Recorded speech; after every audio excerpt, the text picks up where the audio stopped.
At a family dinner, Dad, laughing, said, "You're old enough to pay rent or get out." The next day, when I moved into my new home and informed them that I would no longer be paying the bills, they turned pale because the fork stopped halfway to my mouth. The cutlery continued to clink around, but it was as if time had stopped for me. I slowly put the fork back on the plate and looked up at my father, who was still cutting his steak as if nothing had happened. "I'm sorry, what did you say?" My voice sounded quieter than I'd intended. My father, Warren Pritchett, a man of 59, with gray beginning to show on his temples and a perpetually smug smile, looked at me as if I'd asked something completely obvious. I said, "You're 32 years old, Lauren. It's time to either start paying rent or look for your own place." He sent a piece of meat into his mouth and continued without waiting for me to chew. "No one lives with their parents at your age for free." Mom, Nancy, nervously adjusted the napkin in her lap and threw me an apologetic glance, but didn't say anything. As she always did. "Free?" I felt the blood rush to my face. "Do you seriously think I live here for free?" My father shrugged with the look of a man who had to explain the obvious to a child. "Well, you don't pay rent. So, yeah, technically free." I took a deep breath, trying to calm myself down. This dinner was like hundreds of other family dinners on Thursdays. The same dining room with dark cherry walls, the same china plates only pulled out for special occasions, even though we used them every week. The same smell of Mom's signature roast, and the same feeling that I'm an invisible person whose feelings mean nothing. "I pay the electric bill," I began to list, curling my fingers. "Internet, cable TV, which I don't even use. House insurance, half of last month's mortgage when you have temporary difficulties with the store." "It's called contributing to the family," Dad cut off, but I noticed him avoiding my gaze. "Don't be dramatic." "And the $1,200 for the new roof last summer? Also a contribution to the family?" I shifted my gaze to my mother. "Mom, tell him." She smiled weakly, carefully blotted her lips with a napkin, and said quietly, "Your father just means it's time for you to think about your own future, dear. You don't plan to live with us forever, do you?" 12 years. 12 years I, temporarily, lived with my parents after college. At first, it actually seemed logical. To save money, to help with the family business, the hardware store that was slowly but surely falling into disrepair under my father's leadership. And then, somehow, I became the one who patched all the financial holes in the family. "Last month I paid your car bill, Dad," I said, feeling something like rage growing inside me. "The month before that, the repairs to your shop. And at the beginning of the year, who paid for your trip to the coast? On your second honeymoon?" "We're always grateful for your help, sweetheart." Mom tapped her fingers nervously on the table. "But your father's right. You need to—" "I need what?" I interrupted. "Leave so you can find another source of income? Or start paying you to live in a room where the wallpaper hasn't even been changed since I was a kid?" Dad set his glass down on the table loudly. "That's enough, Lauren. If it's so hard for you to help your parents, maybe it's time you found a place of your own. Your mother and I did it before you, and we'll do it after." I looked at him, and I didn't recognize him. This man who taught me how to ride a bike, who once carried me on his shoulders. When did he turn into this selfish manipulator? Or was he always like that, and I just didn't want to see it? "You know what?" I folded my napkin neatly next to my plate. "You're right. I should move out a long time ago." There was a long pause. Dad clearly hadn't expected this reaction. He's used to me arguing, but eventually giving in. "Well, I'm glad you finally realized it," he said with a fake smile. "You're always welcome at family dinners, of course." "Honey?" Mom interjected nervously. "Maybe you shouldn't be so harsh. Lauren can stay as long as she wants, as long as she pays a small fee for—" "No." I shook my head, feeling strangely calm. Dad's right. I'm 32 years old. It's time to live my own life. The rest of the dinner was awkwardly silent. My parents exchanged glances that I'd learned to decipher as a child. Mom was worried that I would actually leave. Dad didn't believe I had the resolve. After dinner, I went up to my room and opened my laptop. I'd gotten lucky. 3 weeks ago, I'd looked at an apartment about 20 minutes from here. Small but clean, overlooking the park. I didn't dare then, but now. I wrote an email to the landlord, asking if the apartment was still available. The reply came 15 minutes later. The apartment was still available. I could move in next week. In the morning, I took the morning off work and started packing. It's amazing how few really important items I've accumulated over the years. Clothes, a few books, a laptop, photo albums. By 2 p.m., I had already packed everything I needed into suitcases and bags. My parents were at work. My mom was helping my dad at the store. I left a note on the kitchen table. I moved out as we discussed yesterday, took only my personal belongings, sending you a copy of all the bills I've been paying for the last few years. From now on, they're entirely on you again. Good luck. Lauren, I attached a printout with all the payments for the last 6 months. It was an impressive list. The total at the end made even me wonder, was I really spending that much to maintain my parents' house? By 5 o'clock, I was already settled into my new apartment. It was small, but bright, and most importantly, mine. For the first time in a long time, I felt free. I ordered a pizza, opened a bottle of wine, and settled into the only chair I had, looking out the window at the park across the street. I deliberately left my phone in my bag. When I finally pulled it out around 7 p.m., there were 16 missed calls and 8 messages. From my mom, from my dad, even from Aunt Martha, who had apparently been urgently called in to search for her missing daughter. I took a deep breath and hit call back on the last call from my mom. Lauren! Her voice sounded panicked. Where are you? What does that note mean? Dad and I are freaking out. I moved, Mom, I said calmly, like Dad suggested yesterday. But, but not just like that. There was genuine incomprehension in her voice. And what do you mean you won't pay the bills anymore? What bills? I heard my dad saying something in the background, and then he picked up the phone himself. Lauren, stop this childish behavior and come home. He sounded less cocky. If you're so worked up about the lease, we can talk about other options. There's no need, Dad, I replied. I'd already found an apartment. And like I wrote in the note, you'll have to pay all the bills I was covering before. What bills? There was a note of concern in his voice. All the bills I listed in the attachment to the memo. Internet, cable, home insurance, part of the mortgage, utilities. There was a long pause. But his voice was suddenly quieter. But that's more than half of our monthly expenses. Yes, I answered simply. Exactly. We won't be able to. He paused, and I heard him say to Mom, Nancy, have you seen this printout? All those bills are on us now. Mom picked up the phone again, her voice shaking. Lauren, honey, but how are we going to make it? The store's barely afloat, you know. You're going to have to handle this on your own, Mom. I tried to speak firmly, even though her frightened voice made me shrink inside. Dad said you were fine before me, and you'll be fine after. It's time to put his words to the test.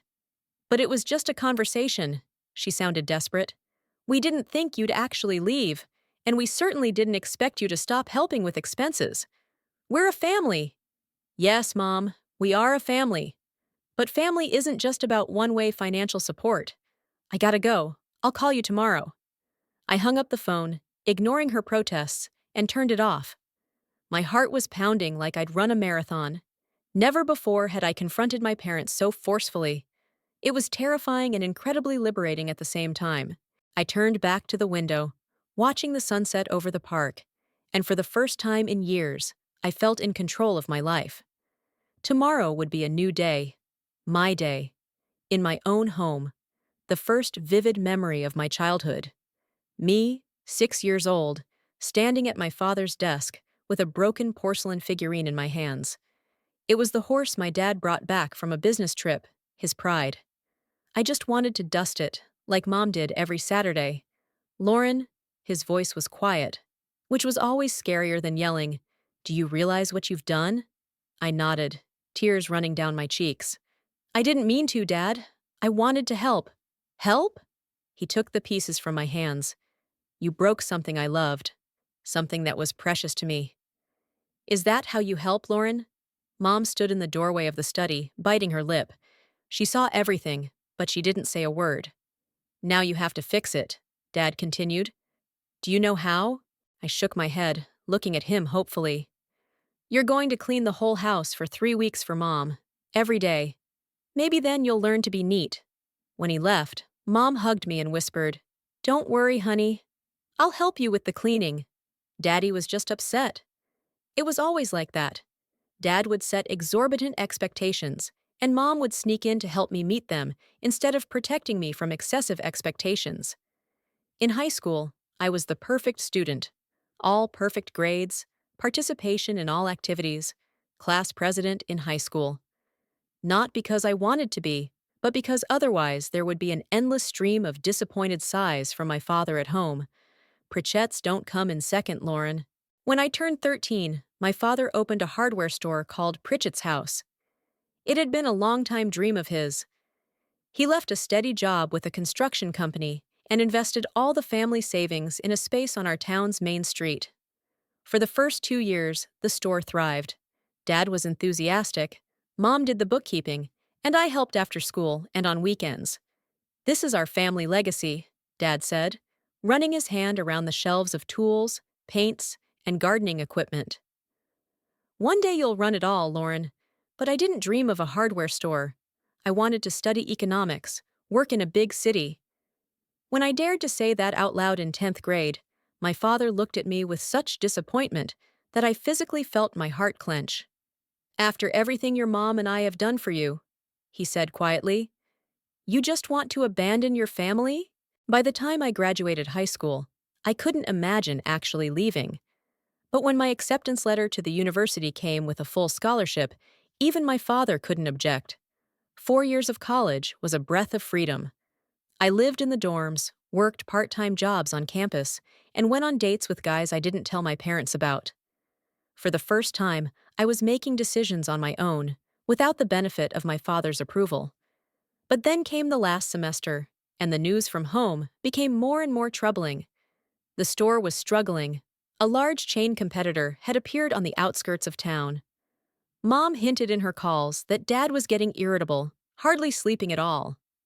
He's so proud of you, Lauren, she said with a fake smile in her voice.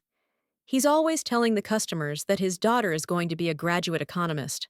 I knew it was manipulation, but I gave in anyway. After graduation, I came home just for a year to help my parents get back on their feet.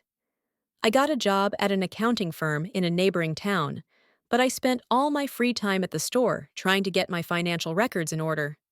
What I discovered horrified me. My father was not just experiencing temporary difficulties, he was on the verge of bankruptcy. Outstanding loans, debts to suppliers, tax problems.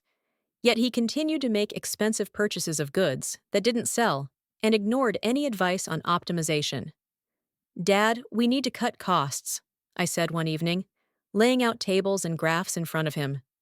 Look, if we drop this line of premium tools and focus on the basics, we're not going to turn Pritchett's house into a cheap shop, he retorted. Our store has always been known for quality. But customers are going to the competition. We're losing $3,000 a month. It's a temporary hardship, he said.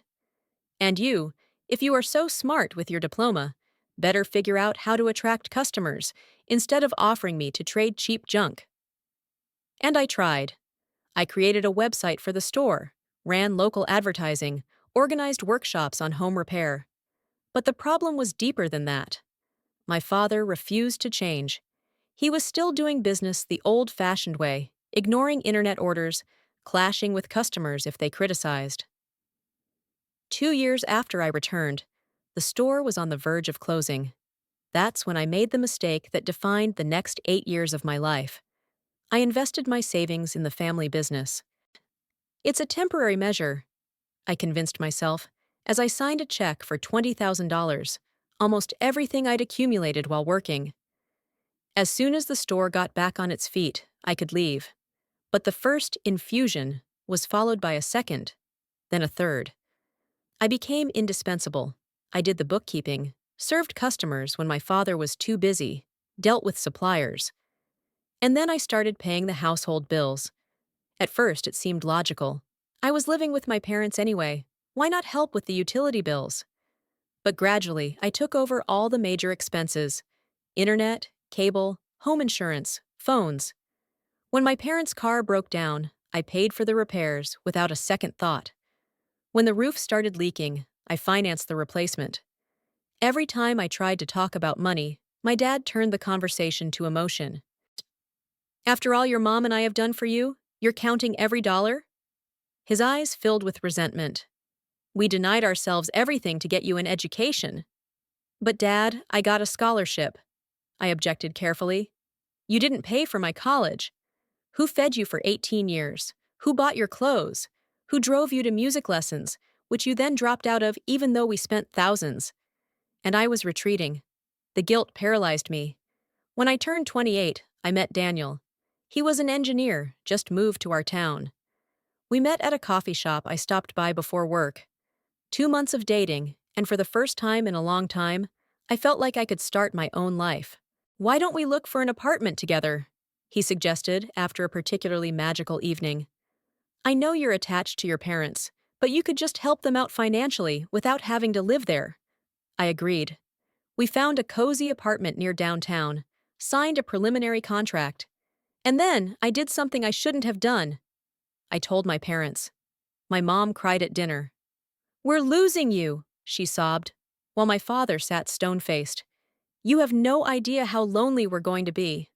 Mom, I'll come every weekend, I promised, feeling my insides tighten. And of course, I'll continue to help with the store and the bills. It's not about helping, Dad finally spoke. It's about you choosing someone you've known for 2 months over family. What do we know about this Daniel? Who's to say he won't leave you in 6 months? And then what? Dad, I'm 28 years old. I tried to argue. It's okay to live apart. It's okay to leave your parents in the lurch? His tone turned icy. The store's barely afloat.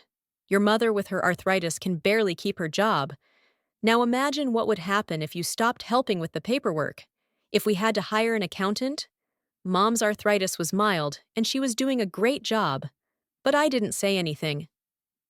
And by the way, Dad added, as if by the way, remember Uncle Frank? He was diagnosed with pancreatic cancer. Doctors give him a year at the most. Uncle Frank wasn't related to us, just an old family friend I barely knew. But somehow his illness became the final argument. That same night, I called Daniel and told him I couldn't move in together. We broke up a week later. It wasn't the only time. Every time I tried to set boundaries, the family manipulation mechanism kicked in with fine-tuned precision. Illness, financial crises, emotional blackmail. It all came into play. On my 30th birthday, I tried to talk to my parents again. We were sitting in a restaurant where I had invited them, and after a second glass of wine, I plucked up my courage. I'm thinking about buying my own house, I said, watching their reactions. Small, but my own. The realtor showed me a great one near you. Mom froze with her fork in her hand. Dad sipped slowly from his glass, as if considering his answer. That's an interesting idea, he said at last. And how do you plan to balance your mortgage payments with helping us? I'll continue to help, but maybe on a smaller scale, I answered cautiously. I'll need to save for a down payment. Lauren, he sounded disappointed. You're a reasonable person. You've seen the financials. Without your support, the store will close within a year. It's a family legacy we've spent a lifetime building. Is your whim more important? It's not a whim, Dad. Then what is it? Are you ashamed to live with your parents? What will your friends say? Is it really more important than the welfare of your family? I couldn't find an argument, or rather, I didn't dare to say it. So I retreated again. Already at home, lying in my old room, with posters of the bands I loved as a teenager, I wondered, when would it end? Years passed, and I remained trapped in a codependent relationship where my role was clearly defined, to provide and support without asking questions. But somewhere deep inside grew the realization that one day I would have to make a choice between their well-being and my own life. I just didn't know if I would ever find the courage to put myself first. The first morning in my own apartment was strange. I woke up to sunlight beating directly into my eyes. There were no curtains in my new bedroom. I lay disoriented for a few seconds, not knowing where I was, and then realization and a feeling of incredible lightness came over me. No one would be banging on the door, reminding me of family breakfast. No one will sigh and hint that the store won't open itself. Just me, my decisions, and my time. I brewed coffee in a small coffee pot, the only utensil I had time to unpack, and stepped out onto the tiny balcony. There was a park below, where people and their dogs were already walking. A normal Saturday morning for them. The beginning of a new life for me. I didn't turn my phone on until noon, and it immediately exploded with notifications. 23 missed calls, 14 voicemails, and 36 text messages. From my parents, from Aunt Martha, from my cousin Emily, from the Parkers' neighbors, even from Mrs. Donovan, the old lady I sometimes helped with the shopping. I took a deep breath and started listening to the messages, feeling the tension rise with each one. "Lauren, it's Mom. Please call me back. We're worried." "Lauren, where are you? Dad is freaking out. Do you have any idea what you're doing to us?" "Hi, this is Aunt Martha. Your parents are in a terrible state. Whatever happened between you two, you can't just disappear. It's irresponsible." The last message was from my father, his voice sounding hoarse, like he'd been up all night.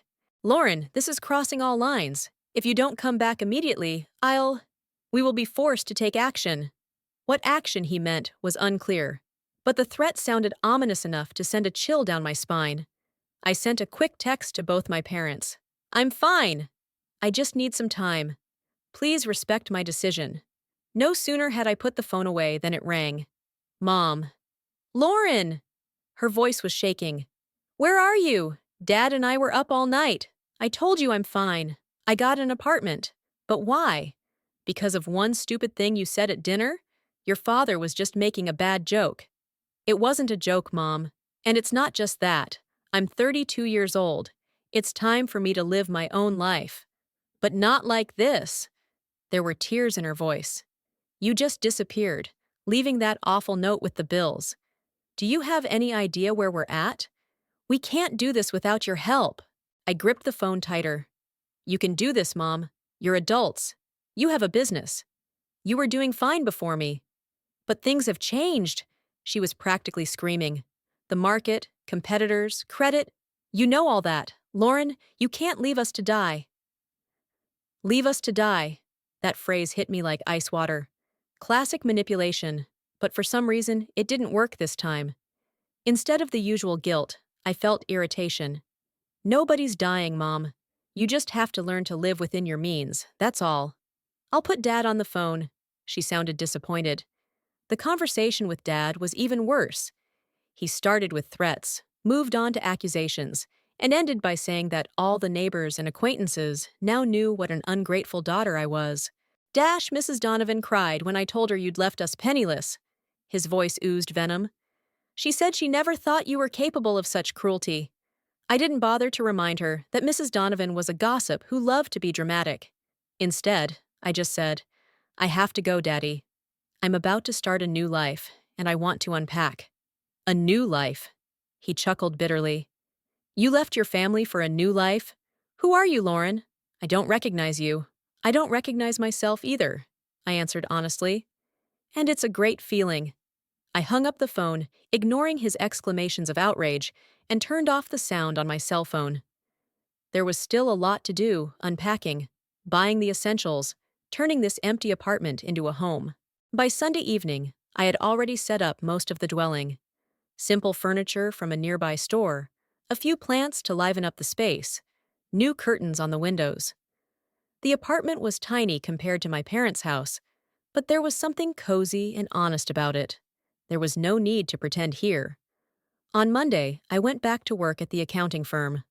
Luckily, I had enough savings to cover the deposit and the first month's rent, despite all the money invested over the years in the family business and the house.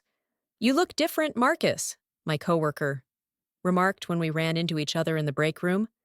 Had something happened?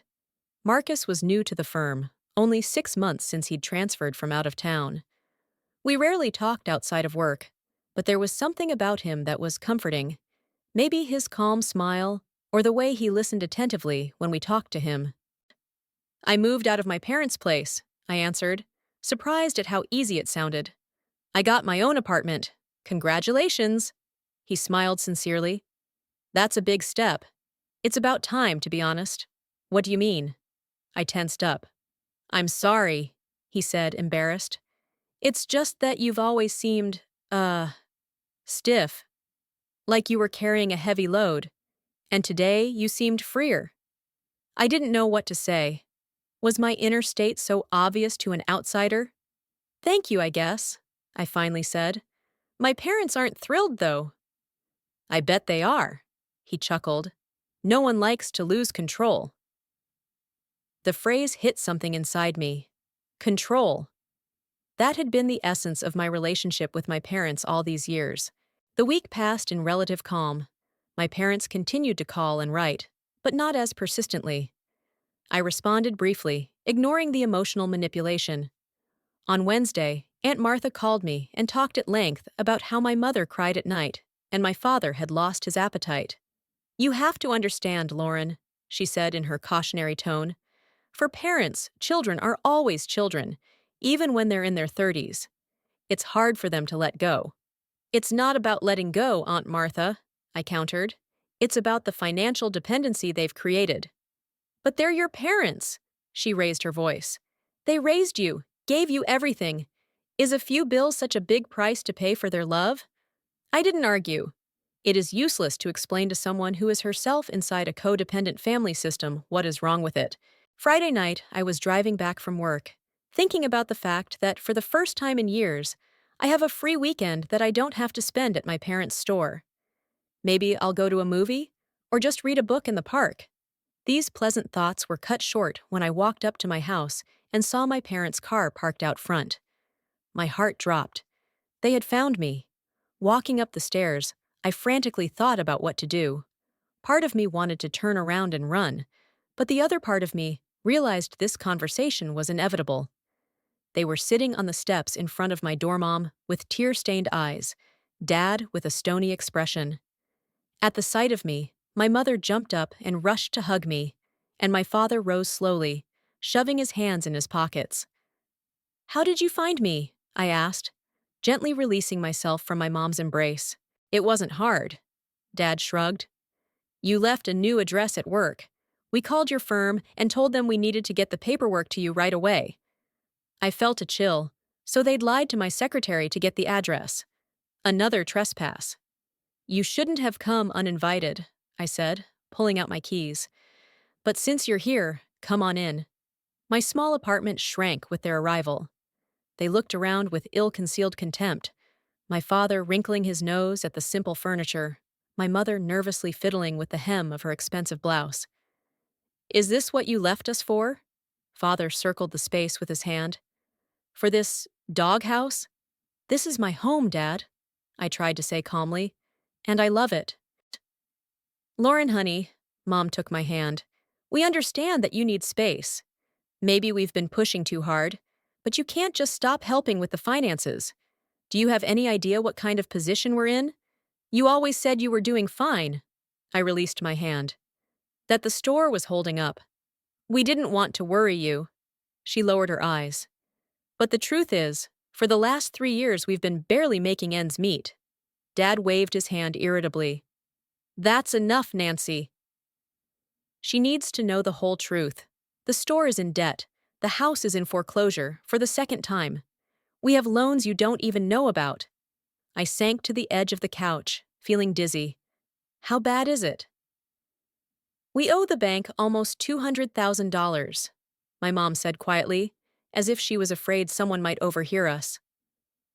Another $40,000 to the suppliers. She hesitated. I looked up. We borrowed money from the Parkers, Dad interjected, and the Thompsons, and your Aunt Martha. You borrowed money from the neighbors? I couldn't believe my ears. How much? $10,000 from each family. He looked away. We said it was to expand the business. I covered my face with my hands. It was worse than I thought. It wasn't just financial trouble, it was a real debt trap. Why didn't you tell me? My voice was shaking. All these years? We hoped we'd make it, Mom sobbed. Every time we thought that things were about to get better, new goods would come in, competitors would close down. And now what? I looked up at them. What do you want from me? Come home. My father sat down next to me. We'll sell this apartment. Get you a loan? A loan? I recoiled. You want me to take on your debts? You're part of this family, Lauren. His voice became hard. You can't just wash your hands of this and leave us to drown. We'd lose everything, the house, the store, our reputation. In that moment, I finally saw them for what they were: not villains, not monsters, just people confused by their own mistakes and unable to take responsibility for their decisions.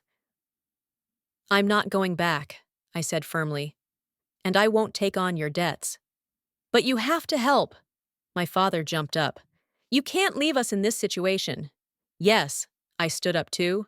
And you know why? Because I didn't create this situation. It's not my debt. It's not my mistakes. I've been trying to help you for years, but all you've done is pull money without changing anything. How dare you? He raised his voice. After all we've done for you. And what exactly have you done, Dad? I was no longer afraid of his anger.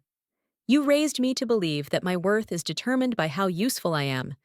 You manipulated me into feeling guilty for wanting my own life. You lied to me about the state of the business instead of recognizing the problems and working together to find a solution. Mom was crying, sitting on the couch. Dad looked at me with an expression I'd never seen before. A mixture of rage, fear, and, perhaps for the first time, respect. I'm willing to help you with a financial plan. I continued more calmly. I can advise you on how to restructure your debts, how to optimize your store, but I won't pay your bills. And I'm not coming home. You'll regret it, my father hissed. When we're evicted from the house, when the whole town is talking about our bankruptcy, you'll regret leaving your family. No, Dad, I shook my head. I'll only regret not doing it sooner. He grabbed my mother's hand and pulled her toward the door. Come on, Nancy. We're not welcome here. Lauren, think again. Mom turned around in the doorway, her face wet with tears. We're your parents. We love you. I love you too, I replied sincerely. That's why I can't continue this vicious cycle. We all need to learn to live differently. When the door closed behind them, I sank to the floor, my knees trembling. Never in my life had I spoken to my father in that tone of voice. Never confronted them both so forcefully. It was scary and liberating at the same time. The phone in my pocket vibrated. A message from Marcus. Just wanted to see how you're doing in your new place. How about a housewarming party? I can bring pizza. I smiled through my tears. Maybe the world wasn't as cold a place as my parents had tried to convince me. Maybe there are people out there, beyond their control, who appreciate you just for what you are. Pizza sounds great, I replied. And if you can, with double cheese. It's been a rough day today. Sitting in the therapist's waiting room was scarier than I expected. The coffee table, with the neatly laid out magazines, the dim lights, the quiet music. It was supposed to be calming, but my hands were still nervously rubbing the strap of my bag. I'd never seen a counselor before. In our family, it was considered a sign of weakness. The Pritchetts solve their own problems, my father liked to say. Lauren? A pleasant female voice interrupted my thoughts. Come in, please. Evelyn Ramirez was nothing like the therapist I'd imagined. No glasses on a chain and a strict suit. A 45-year-old woman with short, graying hair and a simple blue dress looked more like a friendly aunt than a strict psychologist. So, she smiled as we both settled into our chairs. Tell me, what brings you to me? I couldn't begin for a long time. The words stuck in my throat. Where to begin a story that had lasted my whole life? But Evelyn didn't rush me. She just waited, radiating calm and acceptance. Yeah, recently moved out of my parents' house. I finally squeezed out. I'm 32 years old, and I'm just now deciding to start my own life. That's a big step. She nodded. What made you decide to do it now? And I told her everything about growing up with an overbearing father and a compliant mother, about coming home temporarily after college and being stuck for 10 years, about the family store, debt, and manipulation, about my parents' financial dependence on me and how hard it was to finally break the cycle. Do you know what strikes me most about your story? Evelyn asked me when I was done. Your strength. You think you've been weak, letting your parents manipulate you all these years. But really, it takes incredible inner strength to finally say no and choose yourself. I never thought of it that way. I always thought of my pliability as a weakness, a flaw. We're going to work on the concept of healthy boundaries, Evelyn continued, how to set and enforce them without paralyzing guilt, and on understanding that self-care is not selfishness, but a necessity. I came out of the first session with a slight giddiness and a strange sense of hope. For the first time in a long time, I didn't feel like a horrible daughter for wanting my own life. The following weeks became a time of discovery. I visited Evelyn twice a week, and each session brought new realizations. I learned about codependency and how it forms in families, about how my role as a rescuer was not a noble choice, but part of a toxic family dynamic. Imagine you're on an airplane, Evelyn said in one of the sessions. What do the safety instructions say? Put the oxygen mask on yourself first, then help others, I replied. Exactly. It's not selfishness. It's a prerequisite so you can help others. If you suffocate trying to put the mask on someone else first, you won't save them or yourself. This metaphor has stayed with me. I began to see how I spent years trying to put an oxygen mask on my parents, while I slowly suffocated myself. In parallel with therapy, my life was changing in other aspects as well. I began to rediscover myself. Turns out, I like to get up early and walk in the park before work. I like to cook spicy foods that my mom always thought were too exotic. I love listening to jazz, although my dad always switched the radio when the jazz hour started. One morning, coming back from a run, I ran into a neighbor in the stairwell. A young woman was simultaneously trying to lock the door and hold a sleepy toddler of about 3 years old in her arms. Let me help you, I offered, holding the door. Thank you, she exhaled gratefully. Usually we leave half an hour later when he's awake, but today we had to get to the doctor's office before work.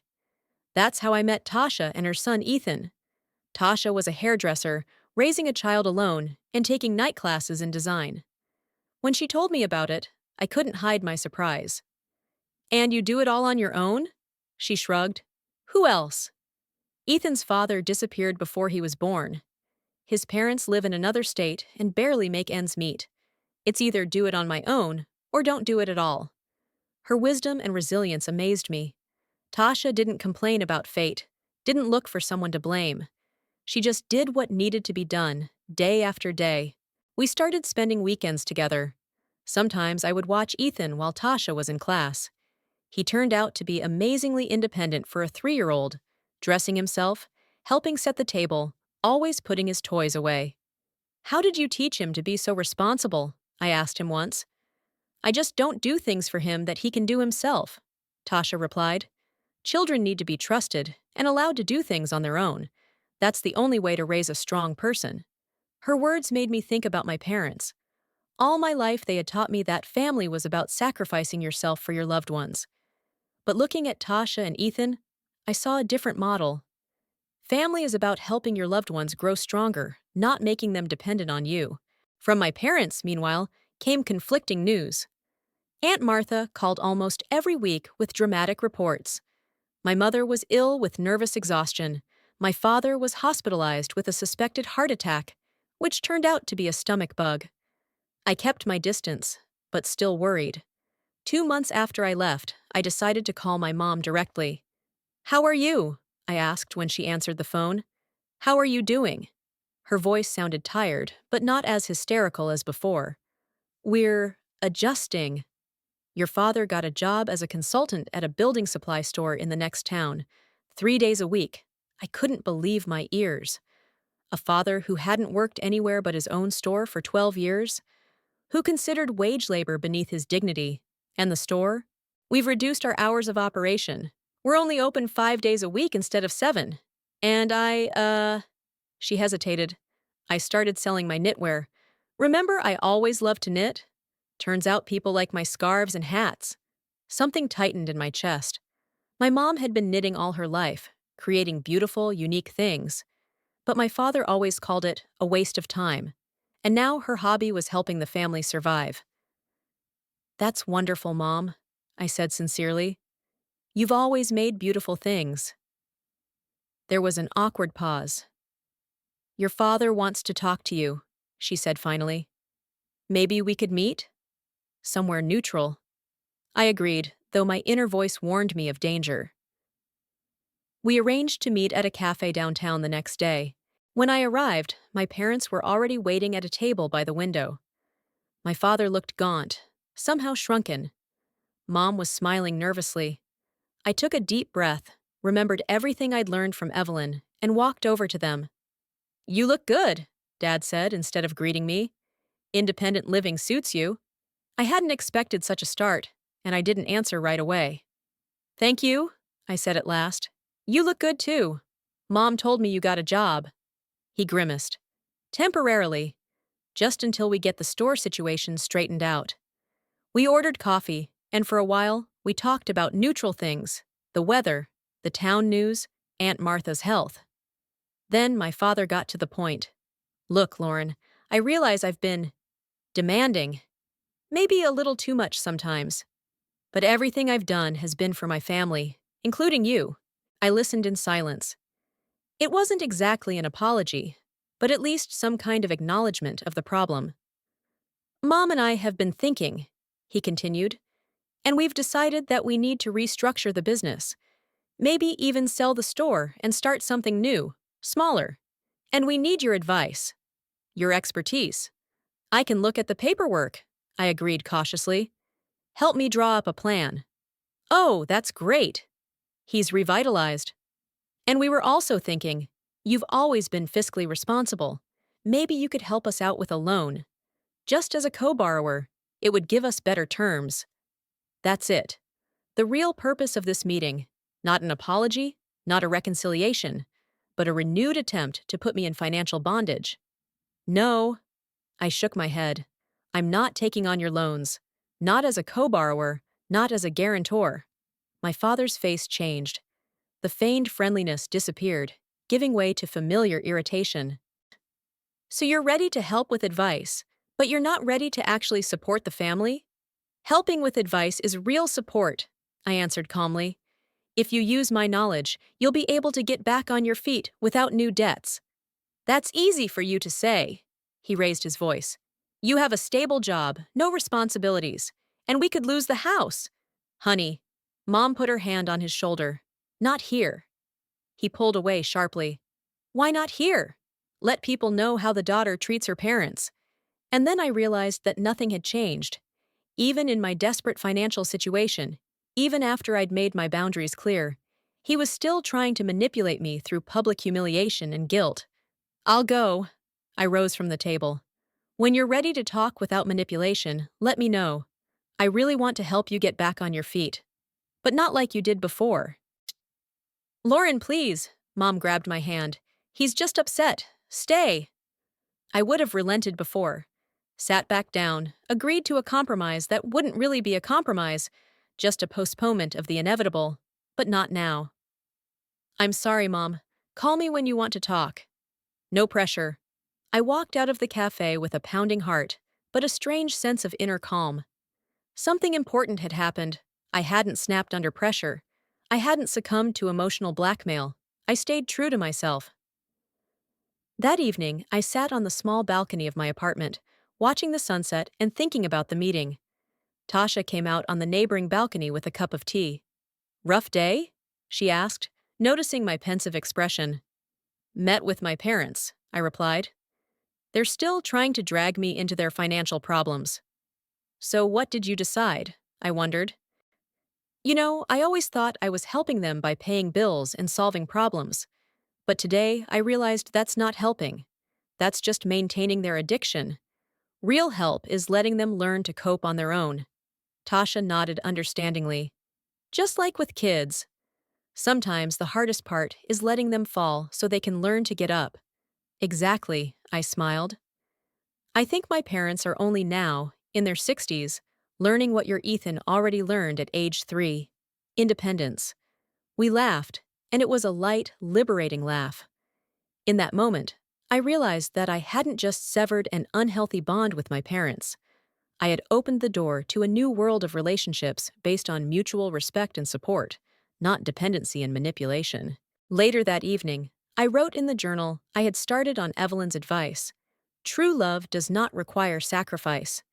It requires the courage to allow another person to grow, even if that growth is painful. Maybe by letting my parents go, I have finally truly helped them. The Brightwood Investments office was a striking contrast to my former workplace. Instead of cramped offices and outdated technology, there was a spacious space with panoramic windows, modern furniture, and live plants in every corner. But the main difference was not in the interior, but in the atmosphere. Here, initiative was valued, new ideas were encouraged, and for the first time in my career, I felt that my knowledge and experience really mattered. It had been 6 months since I left my parents, and my life had changed so much that sometimes I couldn't believe the change myself. The new job as a financial analyst I got 3 months ago was an important part of that change, but far from the only one.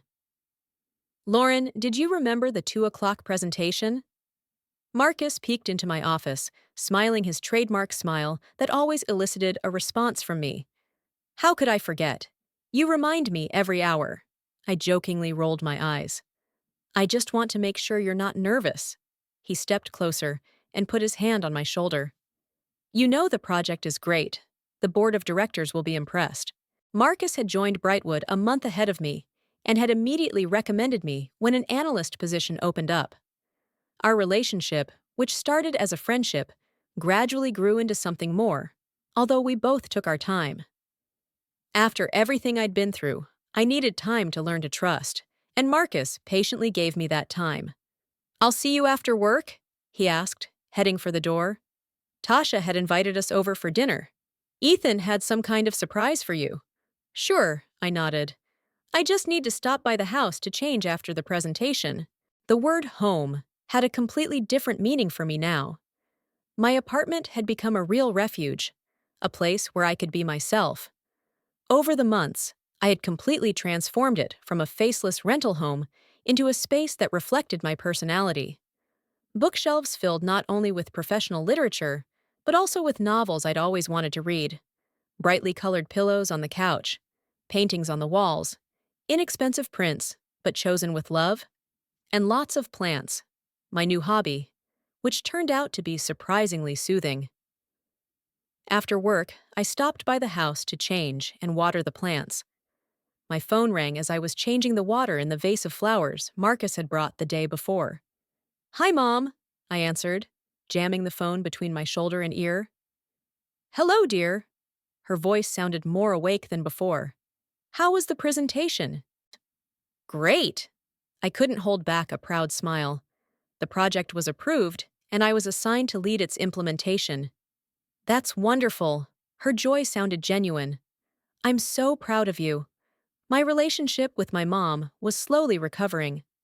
After that unfortunate meeting in the cafe, it took a while before we started communicating regularly again. At first, it was short calls, neutral topics, careful phrases, then more explicit conversations.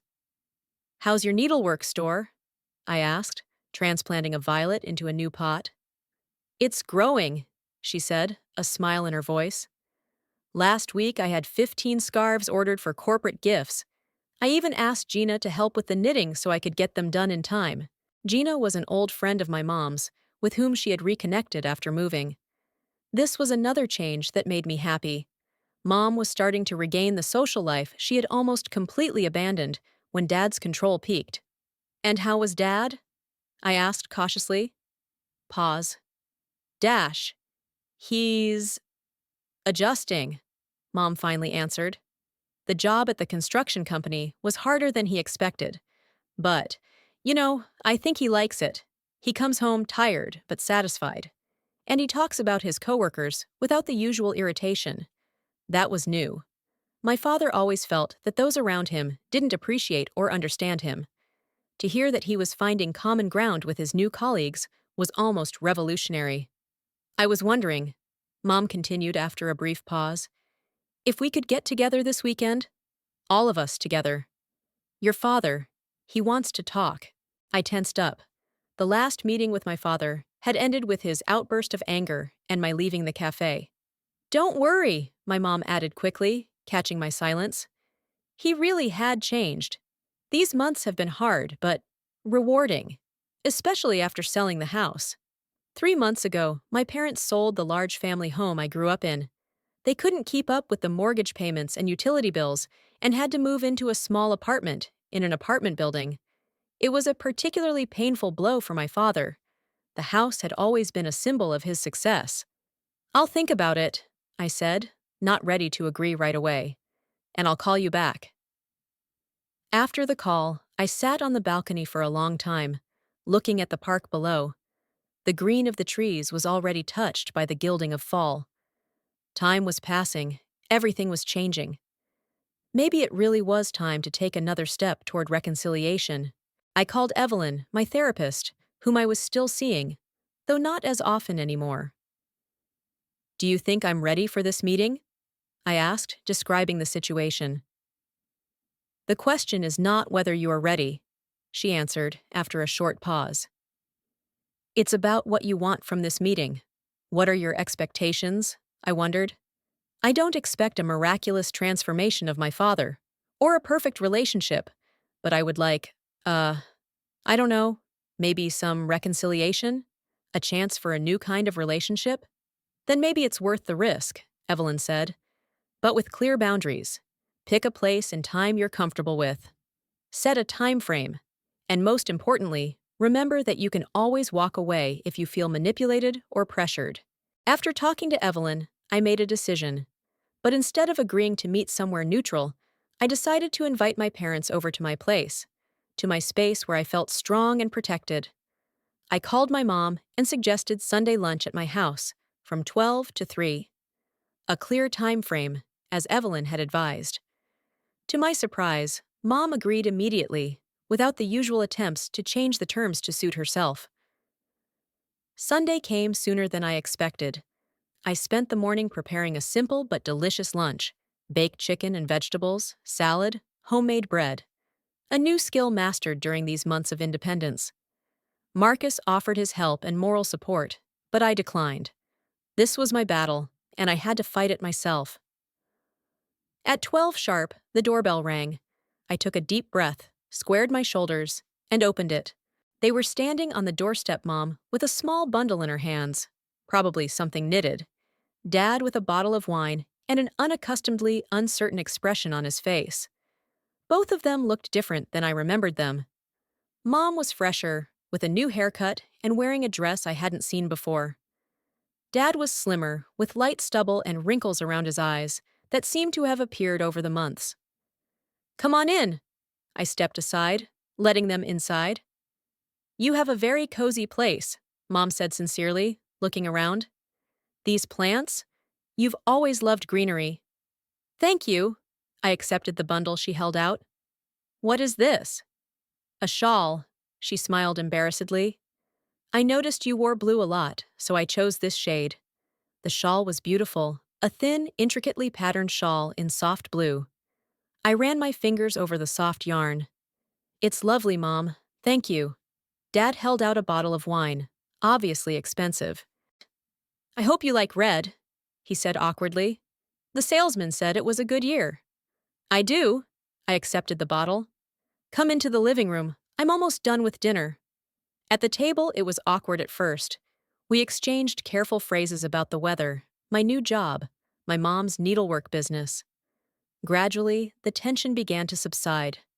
I talked about my project at Brightwood, my mom about the new knitting techniques she was learning. Even my dad joined in the conversation, describing a challenging project his construction team was working on. After lunch, we moved into the living room with cups of tea. It was the moment I was both looking forward to and dreading.